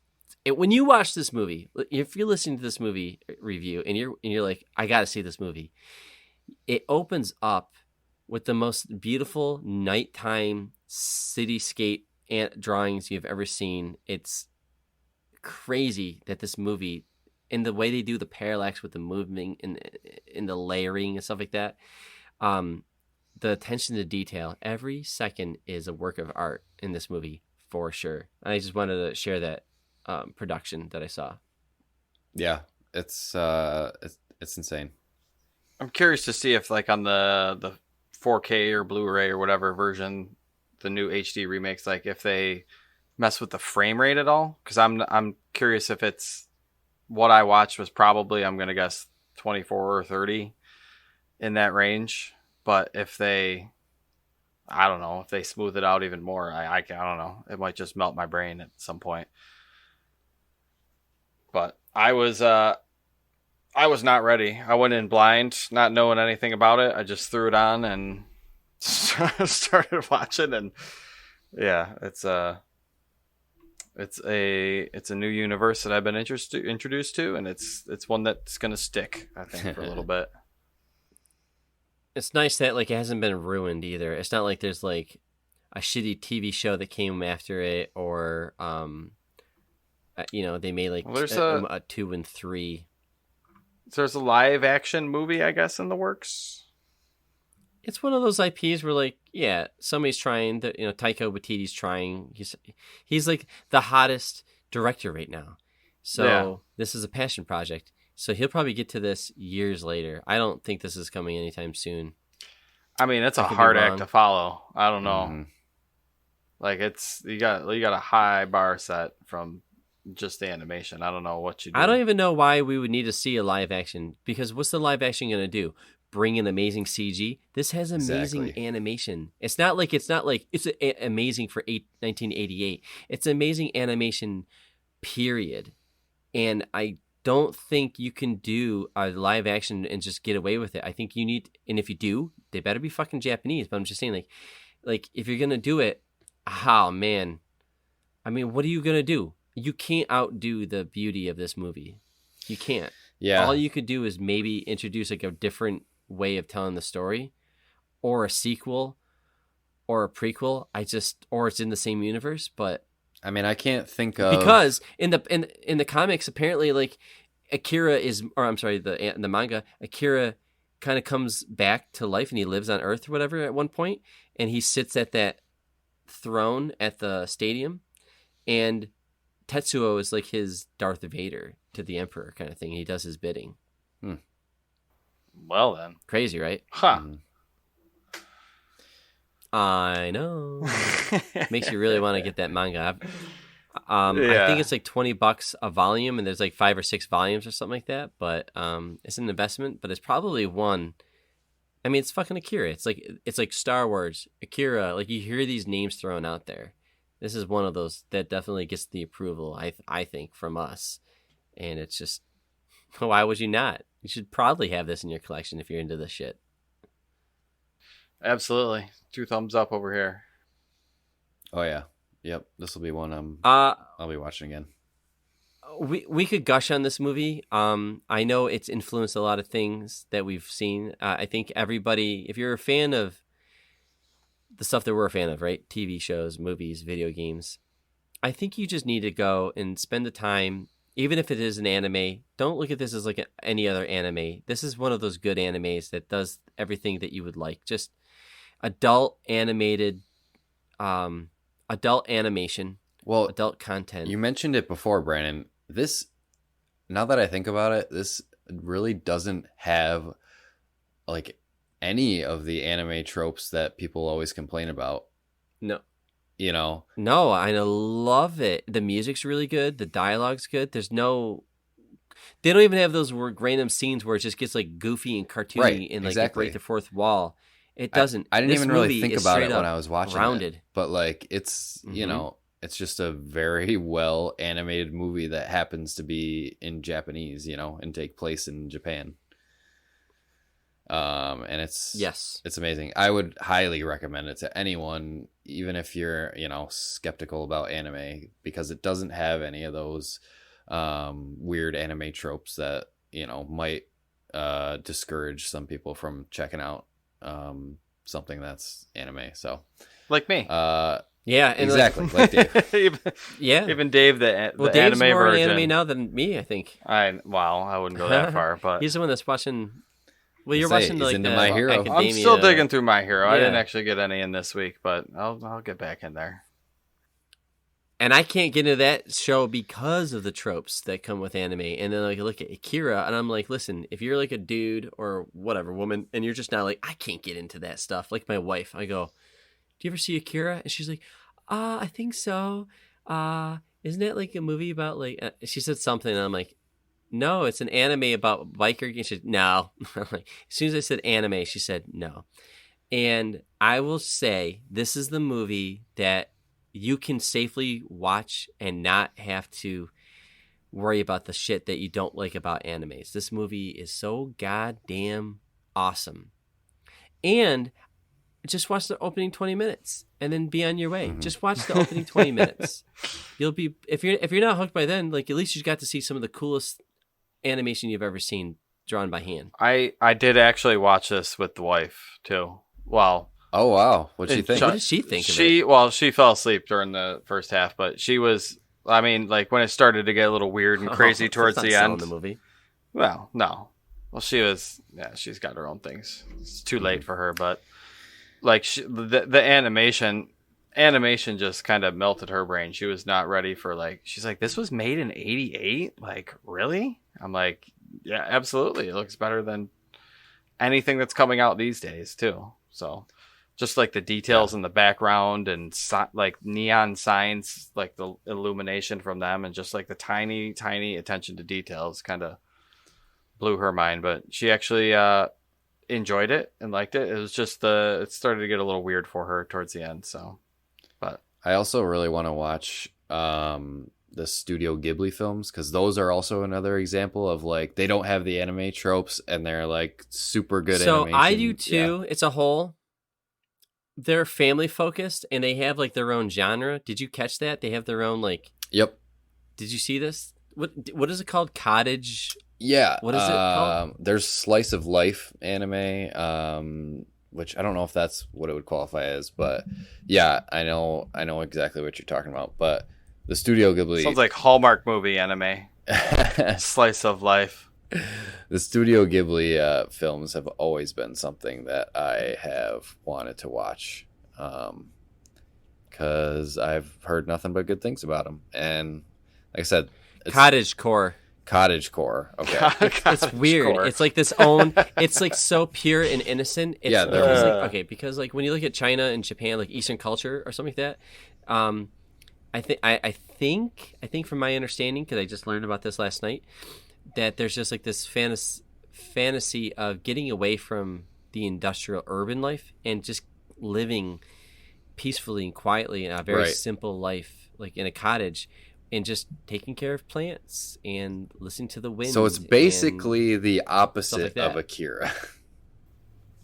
Yes. If you want to sit down and relax and watch something nice, you can watch the Studio Ghibli films. If you want something gritty and dark and that'll really make you think about life, you can watch Akira. Yeah, I'm with you, Eric. Though I do wanna watch it. So maybe we revisit that a little bit sometime, and we can come back to anime and I don't know, juxtapose this or something like that against Akira. Because the messaging is going to be different, the personality, the tone, everything about it is going to be different. Yeah, that'd be interesting.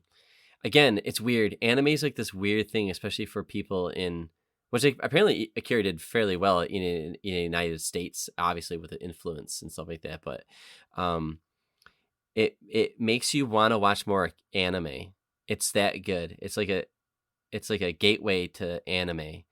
And unfortunately, there are a lot of animes that like kind of get into their tropes and it kind of are a big turnoff. But there's some. Maybe we'll hunt down those ones that are more like this style. It was really funny. I was watching one of the YouTube videos about Akira, and apparently there was an ad that they were running in the US when Akira came out on like VHS or whatever. That was like the selling point was like, oh, Akira makes Akira makes Blade Runner look like Disneyland. Like it was just that much grittier and darker than Blade Runner and all that stuff. So I just thought that was I really would funny. agree though. I mean, like Blade Runner is violent with that one scene where the one replicant or whatever, she's like running through the glass while she's being shot. Like that scene was pretty fucked up, but this movie, oh my god. Yeah. This movie is pretty mature for sure. Oh yeah. Yep. Definitely. And it's just like when you see cartoons, you just don't see cartoons do this kind of mature. This is a rated R movie. This is very, very mature. Yeah, absolutely. I just thought that was funny. But yeah, I mean that's about all my thoughts on Akira. I liked it. Yeah, thanks for picking Yeah, this that's a one, nice choice, Eric. I didn't even think about revisiting it. Like I said, I'm super glad that with this podcast, I get to have an excuse to watch things or play things that I've been meaning to. So this was one that's been on my list for a long time. You sent me down a rabbit hole where I didn't know I was going. So thanks. I know. Dave's like, I got $140 I got to spend on this manga now. Yeah, that's tough. I might go digital first, but we'll see. Yeah. Yep. There you go. Yep. All right, Dave, any closing comments from you? No. I'm almost out of, I'm out of words and I'm out of thoughts because it's a lot to take in right there. Oh yeah. Just in general, it's just the scope of it and then just the animation of it. It just kind of, it's something that you got to watch overload. you got to watch a couple times to catch everything. I'm thinking so. To be continued. Okay. Yeah. All right.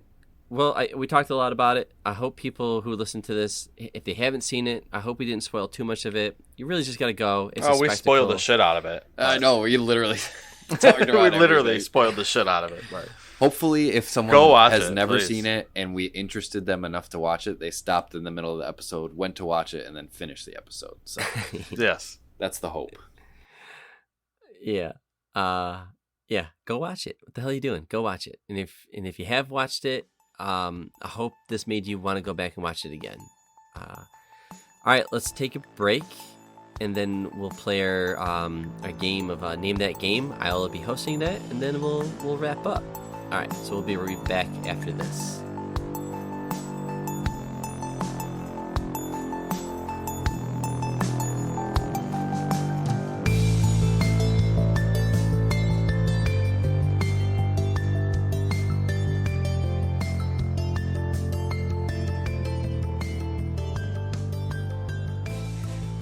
And we're back, and it's game time.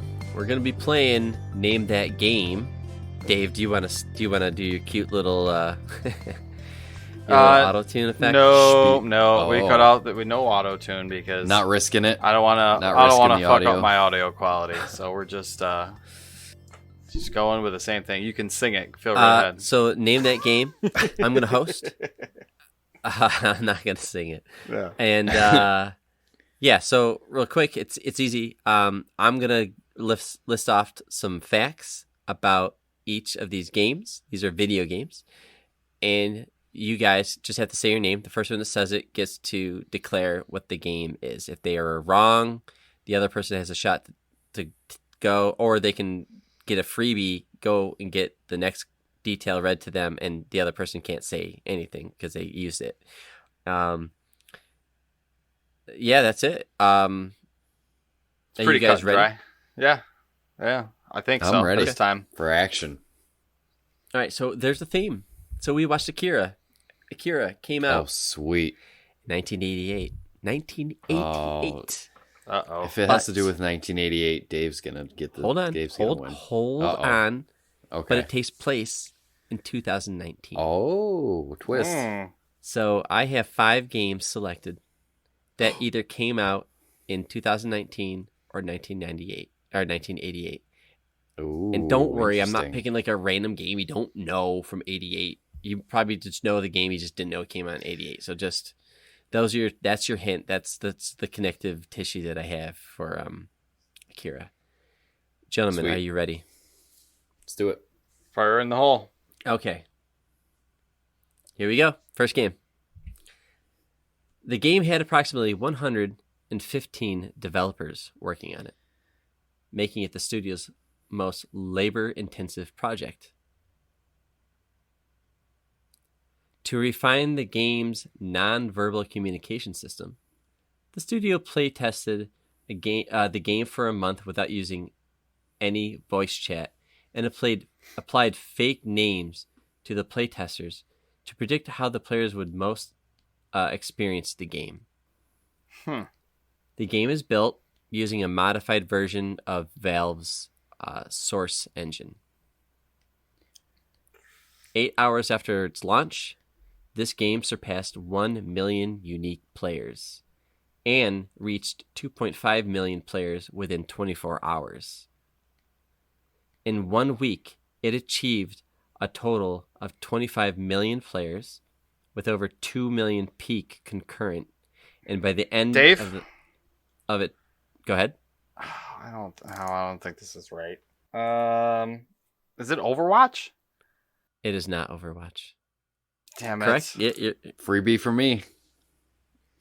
By the end of its first month, it reached 50 million players in total. All right, here's the fact that you get to hear without Dave saying anything. The team's design philosophy was focused on chasing the fun and designing all the mechanics around the team-based play rather than the solo play. The final decision on the major design factors, such as the size of the teams, the number of teams, and the size of the map, were all based on what felt most fun to the developers and were strongly guided by gut feeling. Yeah, bring the fun. Nothing? It's not from 1988. I'll give you that hint. Well, yeah, I figured that one Yeah. out. I have a guess, but I don't think it's correct. So I'm not going to say it. But I'm hung up on it. Just keep going. All right. All right. Keep going. Work on the game began around late 2016, though the project remained a secret right up until its launch. Surprise launch. The game's release in 2019 came as a surprise, as until that point, it had been assumed that this studio was working on the third installment of their popular franchise that involved Titans. Eric. Yeah. Yes. Apex Legends. You got it. Oh, Should is know it that Apex from the- Legends. Okay. All You- right. yes. Yep. Oh, from sir. the communication mechanics, because they brought in that fucking wicked ass. They brought in that wicked ping system that worked so well for everything. Right. Yes. It was amazing. That makes Apparently sense. that was like industry changing too. When I was looking that's up a the good details call. on A that. ton of games have that now. It really yeah. is. Pigs. Yeah, it's beautiful. Yep. So good Apex, job, Eric. Okay. Yep. Okay. I didn't know that was Valve's Source Engine. Me neither. Too, really? Yeah. I I feel like know. I heard that Shit. tangentially somewhere, but yeah, that one threw me off Huh. because I was thinking like Half-Life Alyx, but then I'm like, that's a single player game. You're talking about multiplayer stuff, and I'm like, what? Right. All right. Cool. All right. Ready? Okay. Yep. So this next game received generally favorable reviews from critics and sold more than 10 million copies. Ooh. It was created with Unreal Engine 4 and drew inspiration from The Legend of Zelda: The Wind Waker and the Dark Souls series. The player travels between worlds on a ship called the Stinger Mantis. Eric. Ooh, you're good if you know this. Go for it. What do you got? Is this Jedi Fallen Order? It is, dude. Oh my Oh, god. sweet. Wow. Did you get that because of the ship? Damn. Dave, The ship. did The you ship. know? Yep. Damn. I I was like, didn't it's know. either you know that or you don't, and I do not. I'm impressed. Real quick, if I read What this was next, the first one? the Just first, hit me with them all real quick again. it sold more than 10 million copies with good reviews. Yeah. It was inspired by the Zelda, Wind Waker, and Dark Souls series, and it used the Okay, Unreal Engine yeah. 4. Unreal. Dark Souls should have given it. So real Right, quick though, Dark Souls. would you have gotten it if I said this fact? I don't know. The main character is voiced by actor Cameron Yes, Monaghan. I Okay. knew that. Yes. Okay. Yep. Monaghan, yeah. What's he from? Shameless. He's like an upcoming- What was the WB? What the fuck was that? I don't know. Yeah, he's from W- yep. He played the Joker. I don't know what show that was. Gotham. I think Gotham. Gotham. Thank you. Hmm. Okay. All right, Eric, two for Man, two. I'm getting worked. two for two. Both Okay. Respawn. Interestingly, both those games created by Respawn. Oh, I didn't even notice that. Yeah, they're Yep. such a good studio. One of my faves of the new for sure. They have not made a stinker yet. All right, this next game includes no health bar, and being hit will result in instant death. This game has a score of 83 on Metacritic, and this indicates that it has generally higher reviews than probably most games. 83 is pretty high. The Nintendo Switch version reached 100,000 copies sold within 1 week of its release. Nothing. Okay. The game also Hold on. features Give me. the game also features a real-time Yeah. conversation system that the player can interrupt. Were you going to say something, Dave? Sorry. No health bar. No, I'm just trying to think for a second here. There's no health bar. There's instant death. Good reviews. Sold a shit ton in 1 week on the Switch. Oh my god! What the hell? And it has This one of those sounds kind so of familiar. real-time conversations that you can interrupt. Go on. All right, yeah. Continue. The game was developed using Game Maker Studio 2 and took 6 years to complete. Fuck. The game is a 2D action platform video game. It was published by Devolver Digital for Windows, Mac, Eric, Switch. Go ahead. is this Katana Zero? God damn, you're good. Yes. Man. Oh, I'm trying to think of something with instant death, and I could not come up with anything in my brain. We've talked about this game so much on the Dave podcast just got his that, ass that kicked. just popped into my Oh, head. you just beat me like a school child. All right, well, let's have fun with the next two, and we'll just have fun. But Eric won. Congrats, Eric. Sweet.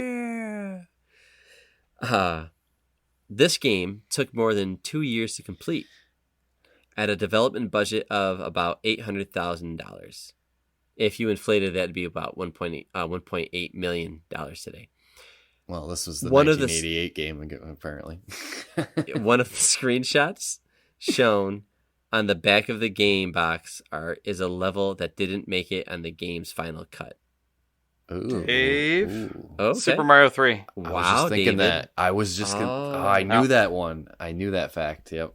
That actual fact actually is the one that got it for me. Wow, I did not know that. You knew that, Eric? Super Mario 3 popped into my head, but I wasn't confident enough to buzz in with it. Oh, okay. Also, just real quick, it's the third best-selling NES game, with more than 17 million copies sold worldwide. Yep. Now I got the Super Mario 3 stuck in my head. The first, so this next game, this is the last one for fun. The first 5 stages are based on actual American cities and landmarks, such as Los Angeles, New York City, Las Vegas, North Carolina, and the Grand Canyon. Oh, and Transcontinental Railroad. The 6th and final stage is set inside the enemy's hideout. The game is mostly remembered for its Grizzly Continue sign. Grizzly Continue sign. A side-scrolling beat-'em-up game where the player controls a ninja hired to defeat an evil cult led by Blademus, Dave. a descendant of Nostradamus. Ninja Gaiden? Go ahead. Is this, Ninja Gaiden 2? No, it's just Ninja Gaiden. Oh, it's the first one? Yep, released 1988. Yep. Oh, no shit. Yeah, I thought the cult was in the second one, but there's always the Dark Dragon Sword and. Well, I apologize. Things, Apologize, Dave. I guess I should have snuck the Super Mario Brothers, or at least the 88 give ones. Give me the old games first. I That's know. really funny. I got all the 2019s. Dave got all the 88 I mean, ones. Dave has played Apex, Fallen Order, and Katana Zero, and recently. So Yeah. I feel like I was going to say, Absolutely. we've I feel all like played this is all of these favored games. towards both of you. So the older ones, because Eric, you might not have been there to play Ninja Gaiden and Super Mario 3 as much as us. Maybe Super Mario 3, but I don't know. I played a lot of both of those games as a kid. No, so. you did. You were in the zone, man. You showed up. Dave's got to step it up next game, right? My slow old man brain can't keep up. I'm pretty sure Fallen Order was a clue, was one last week too, an answer, which is funny. Oh, I feel like I keep picking the same games. Yeah, I know. I mean, the reality is, Eric spends most of his time on the Switch. Dave and I spend most of our time on our Xbox. Dave, did you get your Switch yet? No, October. The OLED comes out in October. October. We got a while. right. Yeah, so it's hard for us to know exactly what games we're playing especially if it's exclusive. But with Game Pass, it's pretty easy because we can at least hop in and play a lot of those games at the same time. So okay, let's go check out the social side. What's going on? Sure. Over there? Sure. Yeah. Twitter, as always, you can follow us at the Nomads of Fantasy. And this week I just said that we were watching Akira, and our good buddy Jake Iveson commented saying that it's a great movie that set the tone for some of the best anime since. I love the art style in it and have a bad habit of judging other art styles that aren't quite up to the bar that Akira set. That's tough. Which is true. I can't wait to hear this episode and your guys' opinions on it. Okay, so Jake, I hope you enjoyed this episode because I know we had a lot of fun watching this movie and talking about it. So yeah, thanks for listening. And yeah, what else? We got our Twitch channel that you can follow us there as well. It's twitch.tv/nomads of fantasy. I don't know. I really want us to get us to do a group stream sometime. Yeah, we should have done Back for Blood eventually actually, here. but while we were all together playing that. But Yeah, that would be fun. That would be fun to do. I'll probably just be doing some solo streams here and there. But yeah, follow us for everything we're up to there. And then emails, as always, nomadsoffantasy@gmail.com. And that's it. What do you got, Dave? sweet. Nothing really too crazy. I know that in the next day or so we'll be getting Hades on the Xbox, so We're gonna have to. I We have to can't get wait. some of that. Listen, in when you the guys are hopper. playing through that, I'm definitely gonna play through that again. Okay, Yeah. so keep Okay, keep an yeah. eye What's out the for schedule, real quick, Dave? You actually. that. I can Yeah, what do we got on the docket for next pull week? up the schedule. I think Hades might be next week or the week after, but No, I think Hades might be next week, and Yeah, 'cause then there's fall games preview. I mean, we're recording this on a Friday. It came out yesterday, so what? it will be right for the picking next week. Yeah, Hades will be next week, so Yeah. maybe we'll stream some of that and can probably definitely Oh, I can't wait to play some more of that. get some of that back in the hopper. Now that I know that it's out, I'm gonna turn off this stream and go download it immediately. I think this will be the first episode where we like actually talk about one video game, like review a video game, which is exciting. And Hades is definitely worth it for sure, because that game's incredible. Man, you're really talking up this game, but I'm pumped to play it because it looks gorgeous. I hope you guys like it as much as I do, because I really love it, and I'm excited to play some more of it. Okay, well, yeah, I hope other people are playing with it, playing this game at the same time. So when we release our take on the game and just feedback, it'd be really cool to be part of that conversation. So yeah, if anybody's doing that with us, let us know. Supergiant makes great games too, so I can't imagine it not being great. So just for reference, I played this because it came out last year on Switch and PC. So I've been playing it on Switch a lot, and I played the majority of it last year, and it's just coming out on Xbox and PlayStation now, which is why we're talking about it. So if you guys got Game Pass, check it out on there, because it's worth it if you want to follow along with us. excellent, All right, I'm gonna go download it. Sweet. awesome. All right, we're out of here. Later. See you. Later.